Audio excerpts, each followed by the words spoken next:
So with snap packs around the corner, I just want to say before this video, I should probably take recommendations for this week and next week with a grain of salt, because the system is going to be different. And I'll probably make a video on snap packs and see how that goes, because honestly, I haven't even looked at them yet. It was too many words. But let's review this card. Is it worth it? Hey, what's going on, nerds? It's time to read the card, but this is going to be a long one. Okay, here we go. Infinity Ultron is a 5 energy, 6 power card that reads on reveal, add 2 of Ultron's stones to your hand. And as for the stones, they're all 3 energy. The power stone, 2 power, says on reveal, double Infinity Ultron's power. Soul stone, 3 power, on reveal for each of your full locations, give order cards there to monster power. Time stone, 1 power, on reveal, put a card from your hand here. Wow.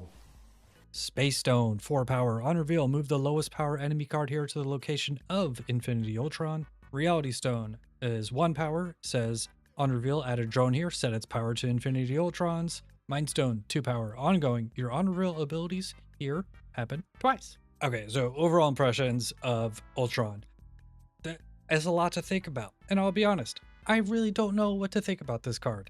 It seems fun. It seems pretty similar to Agamotto, where it's like, well, that's a lot of words and it does a lot of different things, and it's probably going to be different every game, whether it's good or bad. And yeah, the stones look okay. 3 energy is a little excessive. 3 energy, that means you should play with Silver Surfer. No, don't do that. But yeah, maybe stuff like Quinjet, or I don't know, ramping this out is probably the best way to play this card. But what I do know is you should not build around specific stones like the Power Stone. Don't make a deck that makes Infinity Ultron bigger so Power Stone can be better. That would be insane, because the stones are random and you only get 2 of them. But what do you guys think? Mr. Simpson says, add this to the list of cards I know have a good chance of being bad, but could feel fun to play. Then during 1 in 10 games I win, I pretend the card was good all along. This is pretty accurate. Cards with high variance are usually fun as long as I don't feel bad. And with Infinity Ultron, the games you win with it, you probably would have won those games with like Agamotto or whatever 5-drop there instead. But it's good to pretend that Infinity Ultron is awesome when that happens. Joseph said, the most obvious bad but fun card in months. Not falling for that one again, but I'll probably get it for 5k tokens with the snap pack system. Yeah, you should probably, for this card and next week, wait for the snap packs. And the most obvious bad but fun card, honestly, I thought Firehair was way more obviously bad but fun. Stinky. Everyone was freaking out about that card, and I was like, you're all fucking high, and it was bad. And I think Ultron's a little bit better than Firehair, for sure. But overall, I agree. Data Roll, fantastic name, says new rule for me. If I can't set it and forget it, I don't chase it. Been burned too many times by creation card RNG. I think this is actually a great rule. Cards that are actually good and like are staples throughout multiple metagames are cards that you set it and forget it. Cards that you don't have to work hard to make good, they're just good value. Infinity Ultron doesn't seem like that. Maybe it is, I don't know, but it doesn't seem like it. I feel like everyone feels this one. The Stalker says, on reveal, add a loss to your season. I am in. That's pretty much, I think, what everyone feels about this card. Don't know if I'm gonna actually improve my win rate with it, but I'm fucking playing it. Takum says, cool guy, must buy. That's fine. I like the rhyme. Jay Chaney says, Is it worth it? no. Jimmy B says, Infinity Ultron, ramp is the name of the game. I think you're right. I think the best way to make this card actually good and not just a fun card is to get it out early, probably with Luna Snow or Psylocke on turn 3.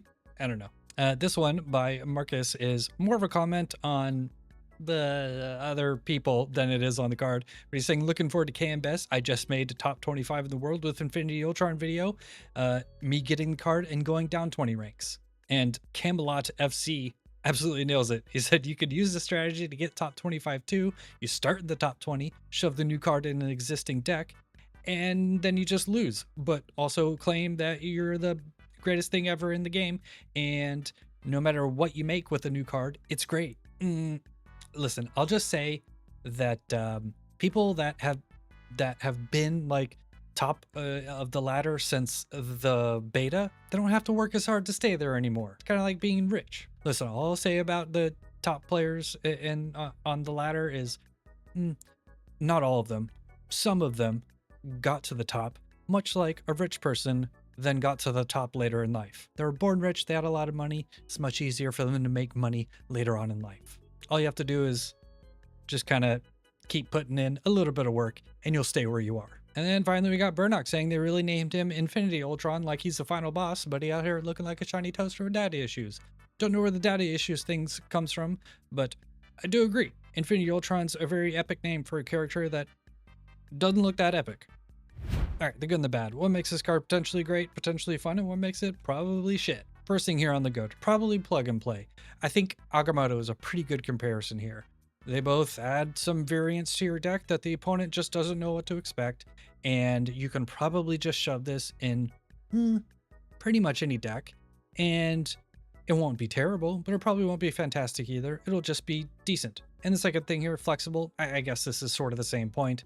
But other than like hyper-specific decks like discard or destroy, this card is going to be fine in it. If you buy this card and you want to make use of it, you're not going to have problems. Third thing here, fun. The card doubles or adds power to other things or moves stuff or adds drones to the battlefield. Is it called the battlefield? To the board.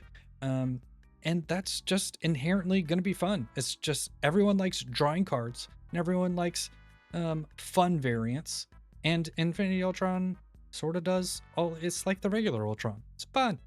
And the last thing here, hard to predict. Much like Agamotto and Erisham, even to an extent, the opponent just doesn't know what the hell you're going to do on turn 6 of the game. You play Infinity Ultron, and they're going to be like, are they going to add a drone to the play? Or are they going to make Infinity Ultron big? What's happening? I don't know. But you do, and that's cool. It's an advantage. All right, on to the bad, the stone variants. A lot of them work really well together, but some of them don't. Like say you get the double the power one and you get the fill a location, the Dazzler one. Those two don't work great together. Do you really want to spend turn 6 playing those two cards out? Probably not. So the variance in what you get, I think, is heavily going to impact how impactful Infinity Ultron actually is in that given game. Second thing here, takes 2 turns. It does, unless you get it on turn 4 with some ramp. Turn 5, you play a 6 power card. And then on turn 6, you play out 2 3 power cards. That kind of sucks. All right, and the last thing here, just doesn't seem impactful. And all of these points all kind of wrap up to result in, like, even if everything goes great, is Infinity Ultron really better than just playing a good 5-drop and a good 6-drop? Doesn't seem like it, but who knows? Maybe I'm wrong. I don't know everything. I do. All right, example deck list. So here, I think, is where I'm going to try Infinity Ultron. So we have it with the other Thanos, because they have the stones. So that's a smart thing, right? Sure. And then also we have a bunch of ramp. So I think the best way to make Infinity Ultron actually good and not just fun is to get it out early. So for that, we have Psylocke, turn 3 Psylocke, Penny Parker, which is pretty much like Psylocke 2.0, Wave, and Luna Snow. And then the rest of the cards are really big. This is pretty similar to what old Thanos used to be like. The old Thanos decks used to be like Lockjaw / Ramp, and the whole point of them was to draw cards with the Infinity Stones, draw big cards, and then play big cards early. And even if the opponent had Shang-Chi, it didn't matter because every single lane you had like 20 or 30 points in. It was ridiculous. And the goal of this is to bring that style of play back. All right, so for tokens, should you get Infinity Ultron? Ultimately, no. We're 2 weeks away from snap packs, and they just seem like much better value. I haven't fully read all of it, but it seems to me like if you have some resources now and you want Infinity Ultron and you're not sure about it, you can probably just wait until snap packs come out and pick it up then. I think you're going to be able to. I don't know. Leave it. Tell me in the comment section below how wrong I am with that one. But at the moment, I don't think it's worth it to buy this card with tokens. Unless, of course, you're rich. If you have like 18,000 tokens, fucking who cares? Just buy it. Yeah, it's going to be a fun card. Do it. It might be good. Probably bad, but it might be good. And you're rich, so who gives a shit? And for keys, same thing. Pixie, bad card. Cannonball, not really that important. You know, if you think Juggernaut is the best card in the game, then you probably like Cannonball. And it's annoying, but it's not the best card in the game. And it's not worth keys. So once again, unless you're rich, Probably save until the snapbacks. Thanks for watching. Later, nerds.